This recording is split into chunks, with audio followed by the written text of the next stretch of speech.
Talib is defined as one who seeks religious knowledge, or student, particularly a student of Islam who may study in a madrasa or with a religious teacher.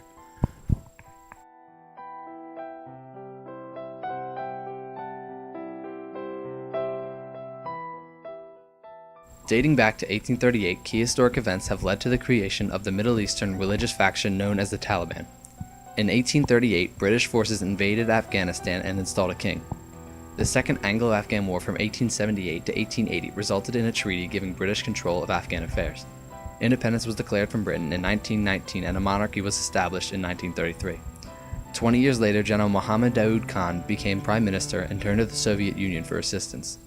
After resigning in 1963, Daoud made a reappearance in 1973 and took power from his cousin, King Zahir.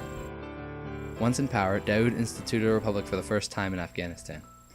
Eventually, Daoud tried to pit the USSR against the West, and he lowered Afghanistan's dependence on the USSR, a lot due to the communist presence.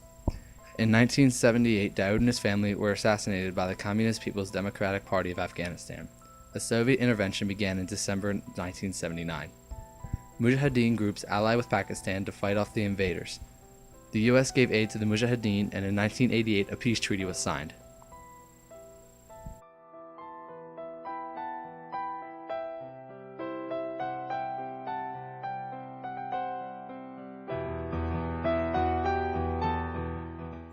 The Mujahideen era officially began in 1992 and was characterized by total lawlessness and constant fighting between various Afghani warlords. After the Soviets left Afghanistan, the Mujahideen separated into various factions, all fighting for power. Mujahideen is defined as guerrilla fighters in Islamic countries, especially Islamic fundamentalists.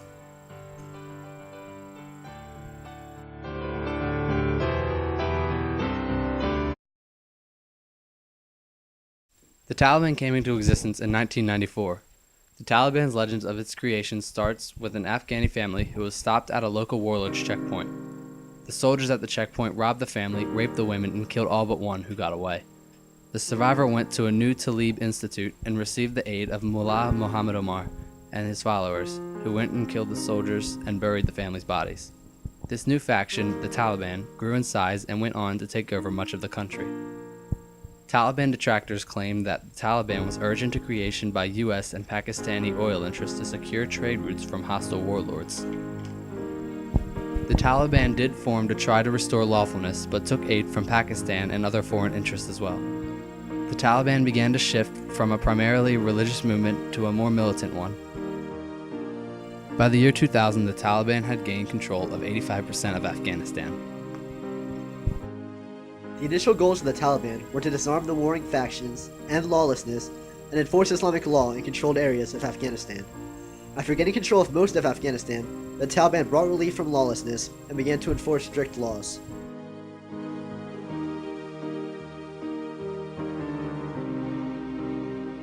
Internally, the Taliban focused on solidifying control through military means. They fought against the remnants of the Mujahideen warlords who coalesced into the United Front, which maintained influence over the few areas of Afghanistan not under the Taliban's control. After a few military losses, the Taliban was accused of turning to massacres of civilians and the imprisonment and torture of suspected enemy agents. The Taliban instituted strict Sharia law, which included discrimination against women, such as requiring them to be covered from head to toe before going outside, not allowing schooling for young girls, and giving women almost no independence from their husbands, who could legally beat them. Sharia law also included laws that require men to grow long, untrimmed beards and pray 5 times a day. Listening to music, gambling, and other activities were banned. Penalties for violating the law were severe, such as beatings for women who transgressed, amputating the hands of thieves, or stoning adulterers. Many saw that these strict laws reflect an outdated, Dark Ages mentality, to which proponents respond saying that these laws were in place to prevent moral corruption, and the recent wars left the country too economically weak to accommodate the immediate needs of everyone. In the years the Taliban has been in control, laws have not been lessened and no significant steps have been taken to improve the economy. The Taliban started to train male children to fight with guns, and they have also trained some to be suicide bombers. Young kids, mostly about 11 to 12 years old, are taken to training camps where they are taught to fight. The kids are watched over by armed guards, and the few breaks they have from training are for praying and for food. Most of the kids are trained as suicide drivers, where they learn to drive a car with explosives into U.S. inhabited areas of Afghanistan and detonate the explosives.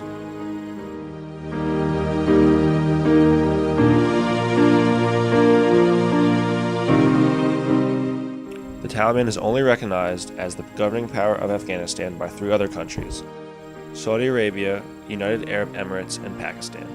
The Taliban has few foreign policy goals, but are against the influences of Western culture, which they view as corrupting influences. The Taliban's stance has left them few foreign allies.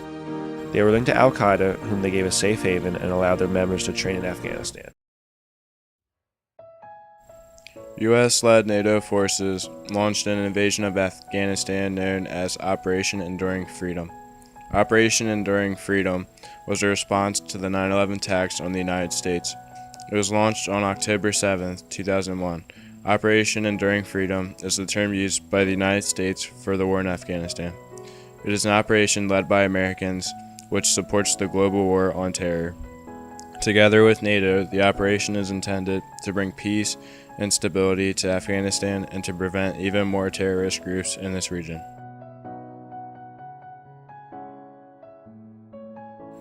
The Taliban is a Sunni Islamic group founded on the principles of Deobandi schools and Orthodox Wahhabi traditions, as well as Pashto and tribal customs. This combination of customs has created a strict interpretation of Islamic law from the Quran. Taliban scholars and soldiers teamed up with Mujahideen groups to fight Soviet troops and study in Deobandi schools. Deobandi is a school of thought preached by mullahs or clerics that was established as a reform movement in British India to rejuvenate Islamic society in a colonial state. The teachings and practices, particularly the restrictions on women, were imposed to areas controlled by the Taliban in 1996. 5 rights given to men, not women, include life, intellect, family, property, and religion.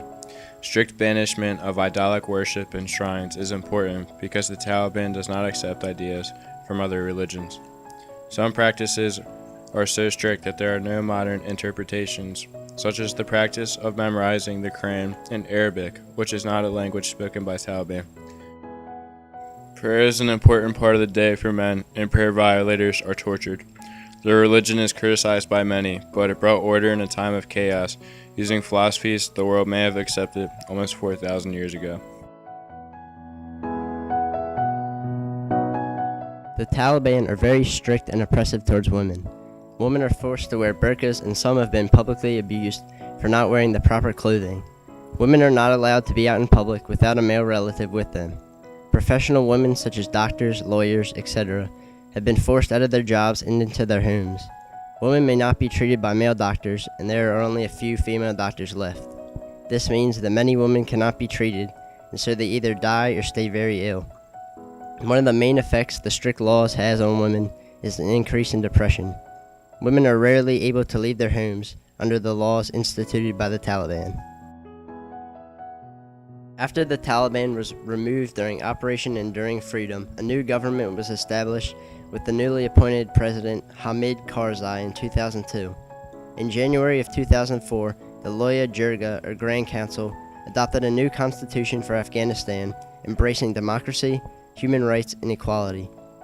The constitution declares Afghanistan an Islamic state and still prohibits laws going against the ideals of Islam. Although the Constitution supports equality, there is still much discrimination against Afghan women due to religious and civil conflicts, which may be resolved by the Afghan Supreme Court in the future. The Taliban today has been reduced to an insurgency, continually trying to regain power. The emergence of the Taliban during the Mujahideen era was generally welcomed throughout the majority of Afghanistan. Before the Taliban, people lived in fear of the Mujahideen warlords who were infamous for their cruelty. The Taliban were fundamentalists who followed the strict and oppressive Sharia law. The treatment of women, cruel punishments, and strict laws eventually began pushing the people of Afghanistan away. The Taliban provided safety for the people of Afghanistan, but at the cost of many individual freedoms.